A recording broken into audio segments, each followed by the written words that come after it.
Bonjour, nous sommes le 26 juin 2023. Effectivement, les événements de Russie m'obligent de revenir sur mon sujet Chine-Russe. Ce sera donc la saison 2, l'épisode 3. Je voulais juste vous rappeler que dans l'épisode 2, date de février 2023, on attendait le réveil de l'armée ukrainienne ou de l'armée russe pour l'anniversaire de l'envahissement, de la tentative d'envahissement de l'Ukraine. Et le deuxième point, c'était les 3 erreurs de Xi Jinping. Bon, pour les retrouver, il faut y retourner sur cet épisode-là. Donc on est saison 2, épisode 3. J'appelle cet épisode « Les milices des empires ». Les milices des empires, puisqu'il y a cette histoire de Yevgeny Prigojine et de Weber qui est en train de reculer. On ne sait pas trop ce qui est en train de se passer. Les empires, c'est lesquels? C'est l'empire russe, l'empire perse, c'est-à-dire l'Iran, l'empire arabo-musulman, l'empire ottoman, la Turquie, l'empire chinois et l'empire américain. Je vais y revenir successivement sur chacun. L'empire russe, ce que l'on voit, c'est effectivement le développement des milices privées d'ailleurs. L'armée russe est en pleine décomposition et Weber est la, c'est Weber, je me trompe, est la plus grande des milices, puisqu'on la retrouve beaucoup en Afrique, y compris dans des pays qui ne sont pas cités par les médias comme Madagascar. Voilà, c'est un ensemble de brigands qui se payent sur la bête avec des matières premières. Et puis on retrouve ça en Tchétchénie, on retrouve différentes milices au sein de la Russie, de la Fédération de Russie. L'Empire perse, c'est l'Iran, avec une domination sur le Hezbollah, sur le djihad islamique, sur le Hamas, sur des groupes à l'intérieur du sud de la péninsule d'Arabie Saoudite, désolé, je retrouve plus dans le Yémen, et différents groupes qu'ils financent, qui sont finalement des milices privées. Le groupe arabo-musulman, dans l'ensemble, ce qu'on appelle la MENA, Middle East, North Africa, à part bien sûr d'autres pays dont je vais parler, là aussi, il y a eu le recul des États-Unis en 2011 qui ont refusé d'aller attaquer la Syrie de Bachar el-Assad. Et à ce moment-là, s'est développé Daesh, qui a été dans le fond une sorte de milice privée qui a duré quelques années, qui a massacré pas mal de personnes. Et il y a eu des répercussions sur la Syrie dans tous les sens, sur l'Irak, etc., et sur des attentats que l'on retrouve dans les pays occidentaux, et notamment la France.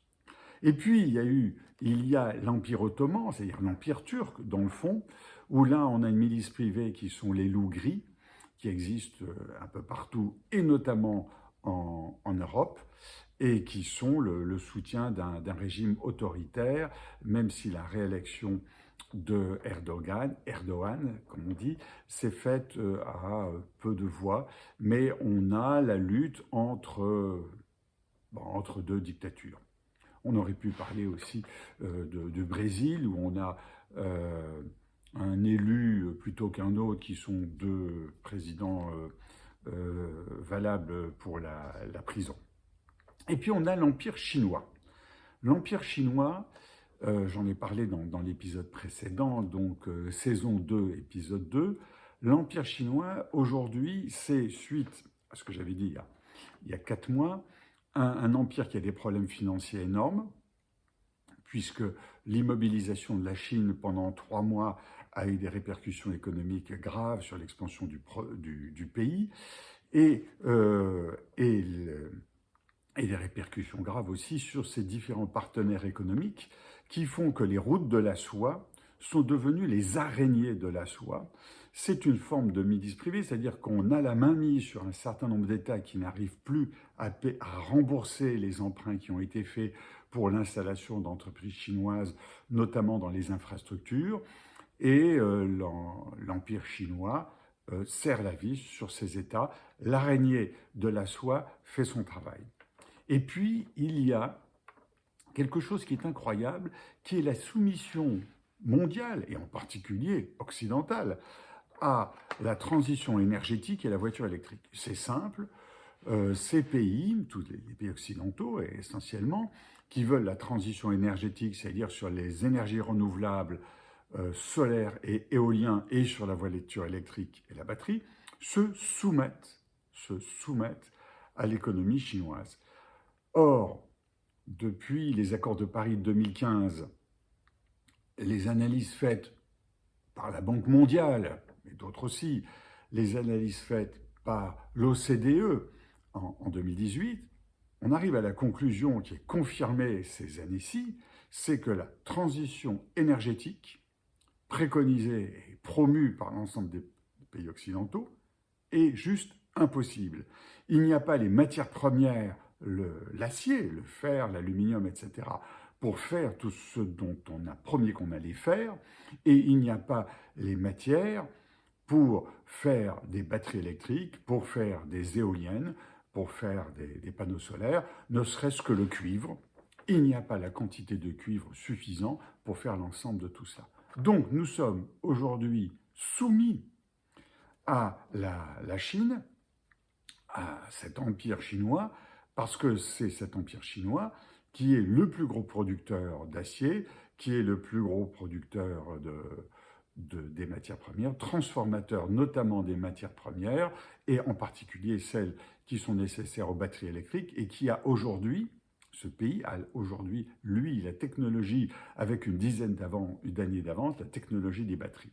Donc nous sommes soumis à la Chine, c'est-à-dire que l'on voit, et on peut se demander comment ça se fait qu'on est soumis à ce point-là, est-ce qu'ils ont infiltré les instances internationales? On sait qu'au niveau de l'ONU, à un certain moment, une agence sur 3, il y a je crois 85 agences à l'ONU, une agence sur 3 a été dirigée par la Chine.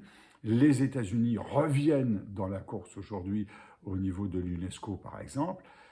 Ils ont soumis les instances internationales et ils ont soumis les mouvements écologiques mondiaux, et notamment français, un peu moins les Allemands, puisqu'eux se sont soumis à la Russie, notamment donc les mouvements écologistes français, sont soumis entièrement à la politique chinoise, comme si la dictature chinoise était la meilleure des solutions. Et alors, il reste l'Empire américain.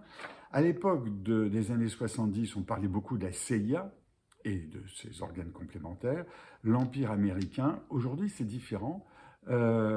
Si Trump n'a pas tiré un coup de feu, Obama et Biden en ont tiré, et Biden, a mis en place le fameux IRA, qui n'a rien à voir avec Irlande, mais l'Inflation Reduction Act, qui essentiellement non pas un acte contre l'inflation, mais qui est un acte pour l'autonomie économique des États-Unis, en particulier dans les matières premières, et on le voit notamment sur les voitures. Une voiture achetée aux États-Unis doit être fabriquée aux États-Unis avec une batterie fabriquée aux États-Unis, et les États-Unis lancent des recherches dans le monde entier, avec l'Australie, avec le Canada, etc., pour trouver des matières premières et devenir indépendants de la Chine. Juste un point pour conclure que j'avais mis dans la Chine sur mon saison 2, épisode 2 sur la démographie chinoise, quelque chose que je mentionne dans mon dernier livre qui est Le chaos de la prospective et comment s'en sortir, avec comme sous-titre qui est important, comment les signaux faibles détectent les futurs sans ChatGPT. Eh bien, je me suis trompé sur ChatGPT parce que je parle d'ectogénèse. Je vous encourage à voir ce que c'est l'ectogénèse. Je parle de l'ectogénèse dans ce livre. Et j'ai mal cherché. ChatGPT m'aurait sans doute aidé de voir que ce que je soupçonnais que la Chine allait faire est déjà en œuvre sur ce sujet-là. Mais je vous laisse le suspense de votre propre recherche. Je repars en plongée et à très bientôt.